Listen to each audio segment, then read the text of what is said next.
All right, cool.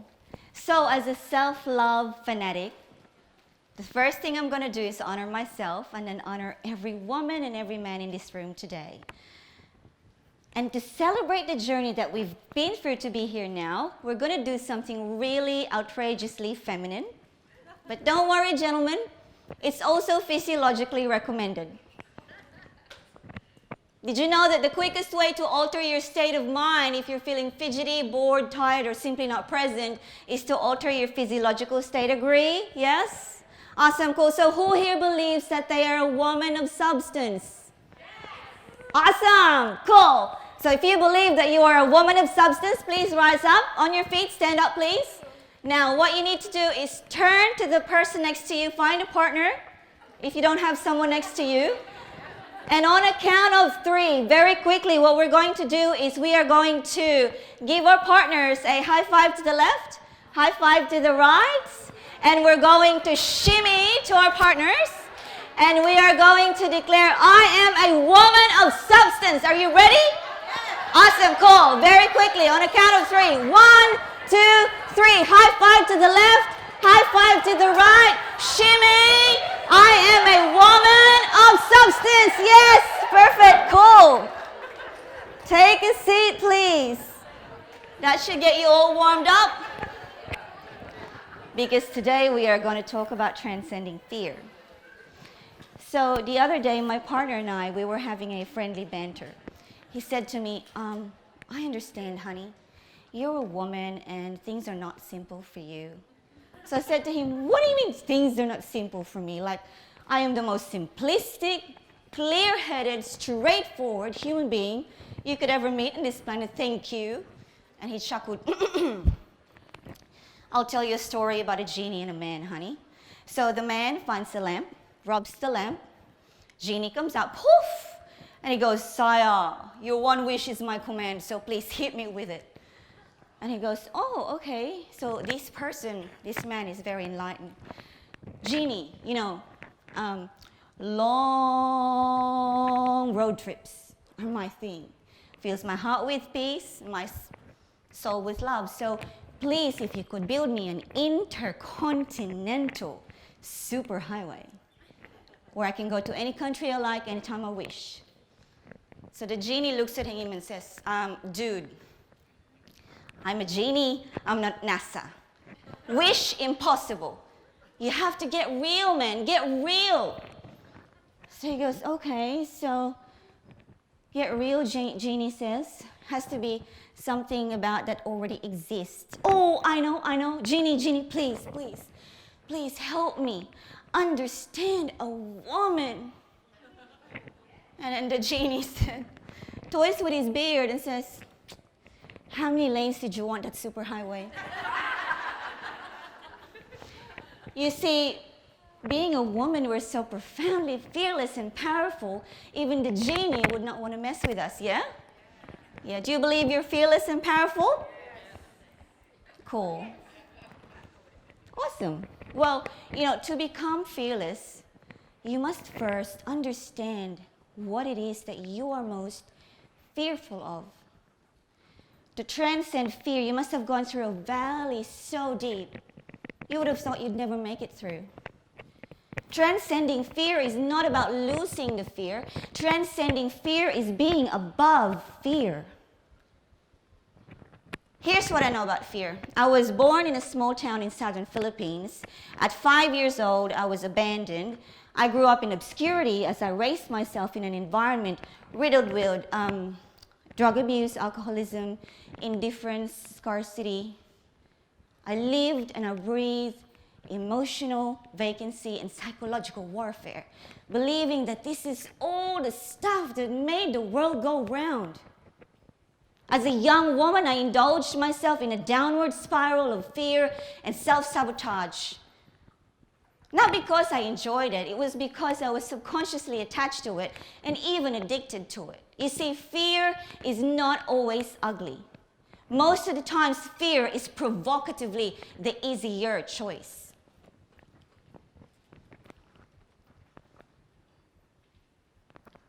And so, with fear being so provocative sometimes, It's tricky, isn't it? Nowadays, you can call me an author, an entrepreneur, a mentor, a coach, a mother, a partner, but at the core of who I really am, I am simply a woman whose odyssey leads me to share and to show and to galvanize the sanctity of the lessons that I have learned in transcending fear, on how to turn my inner pain into my own personal power. I've lived my life just calibrating my paradigms of self-love so I can spiral upwards from fear-based paradigms of self-love like self-sabotage, self-preservation, anger, to gratitude, love, and forgiveness. These are the fearless paradigms of self-love that I want to unpack for you today. And let's do that. Let's unpack the fearless paradigms of self-love, the three sacred questions that will empower you to transcend fear and unleash your personal power. So my mother, she grew up in a patriarchal Filipino-Chinese family that operated around a belief system that women played a second-class citizen role as opposed to the alpha male status. So when she had her own 2 children, a boy and a girl, and then she became a single mother, she made a choice between her 2 children of which one she should keep, the boy or the girl, alpha male versus second-class citizen, potential versus burden. One day, she took me to my grandma's house for a visit, but as soon as we arrived, she left and she promised to come back for me that same afternoon. And I waited all day outside my grandmother's house, but when the sun had begun to set, I realized that she was never coming back for me. The very next day, my own grandmother, who didn't know any better on how to raise a second-class citizen female abandoned grandchild, she started to train me to fetch water from the metal pump, to wash clothes, using my bare hands and skinny little 5-year-old arms. Hours of hard manual labor. And then her high-pitched voice, "It's hard, isn't it? You get on with it now or you hurry up." Her words stabbed me in my chest as I just tried to do the best work I could, and I was so young and just grieving for the loss of my mother and my real home. And suddenly I felt myself just float up and away from where I was, and it was so odd. I had to look back, and there I saw myself, a young child with her head down and her heart convulsing with sorrow, just ferociously holding back tears. Have you ever had a moment in your life when the pain was so great, it was unbearable? At 5 years old, I had my first out-of-body experience, born from extreme mental and emotional shock. You see, the number one fear that we have is not the fear of death, nor the fear of failure. It is the fear of not belonging, the fear of rejection, the fear of not being good enough.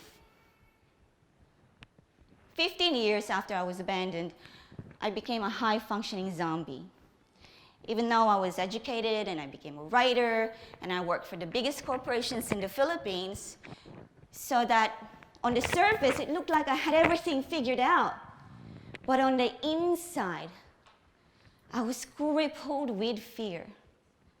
Fear to love, fear to trust, fear of being abandoned all over again. Anyone here ever been a high-functioning zombie? Raise your hand if this is happening in your life in the past. Raise both hands if this is still happening in your life now. Then I gathered enough courage to leave not just my hometown, but the entire country. I moved to Australia to build a new life. I was so determined to run away. There was a point when I was in the finance industry for 12 years. I held 4 different roles and met hundreds of colleagues, clients, and customers. 12 years, yet not one person knew anything about my past. I suppressed my demons so carefully, thinking that by geographically leaving the people and the places that incinerated me, I would also leave the fear and the pain behind. But no matter where I went or what I achieved, I was still broken, addicted to my fear-based paradigms of self-love, imprisoned by self-sabotage, anger, and self-preservation. Did you know that in the last 40 years, studies show that 58 to 70% of people from different backgrounds suffer from imposter syndrome, which means that while we are outwardly successful, we are also inwardly terrified. See, when you are terrified, it's just so hard to see the truth. So as we are outwardly successful and we are inwardly terrified, we believe different things that we shouldn't be believing. Nowadays, a lot of us are still living with unscrutinized belief systems. Many people believe that the practice of self-love is an outward solution to an internal problem, like diets, exercise regimes, acquisitions of wealth, building social connections, all in an effort to build better bodies, better relationships, better social network. I mean, don't get me wrong, these are all great things if we know exactly why we want them. But the question becomes, why are we looking outside of ourselves to feel an abysmal black hole in the deepest crevice of our soul? Why don't we look inside of ourselves and deep dive into that black hole to rescue our soul and release its blinding brilliance to the whole world? What is the one thing that's holding you back from your greatness? Anybody? What is the one and only thing that is stopping you from stepping into your greatness? Yes, fear. So when you are fearful, it's just so hard to see. Instead of asking yourself what is the easiest way to become fitter or make better friends, be honest with yourself and ask the question, why are these things so important for me? What am I running away from? What am I so afraid of in here that I have to go outside to fix it from the outside and hope that by doing so, I'll feel better in the inside? See, here's what I've learned. Self-love is not a solution. Self-love is a belief system. It is the fundamental paradigm with which you operate, we operate, the decisions that we make, big and small. Should I have pancakes and ice cream for breakfast or eggs and avocado?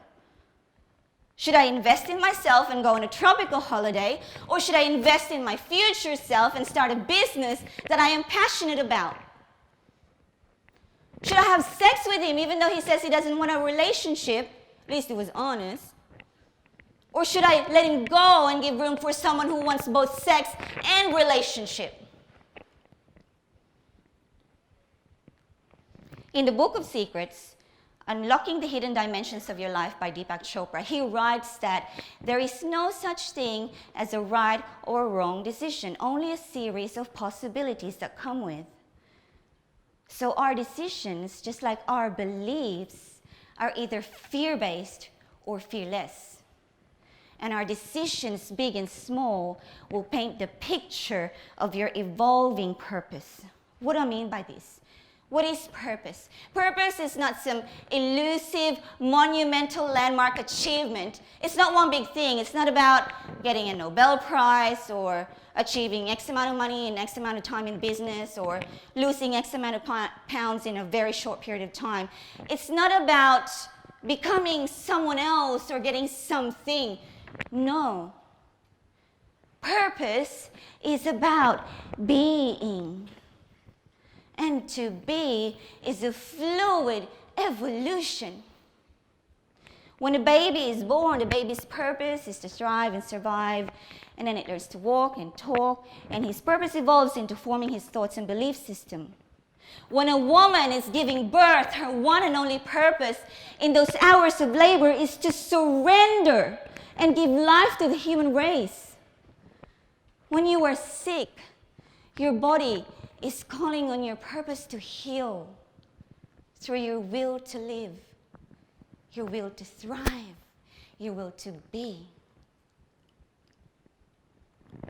When I was abandoned and abused, I split into two polarizing entities, hopeful but angry, loving but vicious. And in these decades of darkness, my purpose was to transcend fear. Your decisions, big and small, will paint the picture of your evolving purpose. Now, the paradigms of self-love begins with fearless beliefs. So when you calibrate your mindset, your paradigm, and begin with fearless beliefs, fearless mindset, consequently, inadvertently, you will begin to make quantum leap, bold, organic decisions. Decisions that will unravel your higher self. Decisions that will expose your evolving purpose. And that's why today I'd like to leave it with you, these 3 sacred questions, that when you begin to meticulously ask yourself, day in and day out, your life will change forever. This self-love practice will empower you to transcend what it is that you are most fearful of. Number 1, what are your beliefs? What is it that you know to be true about who you are and what you are capable of?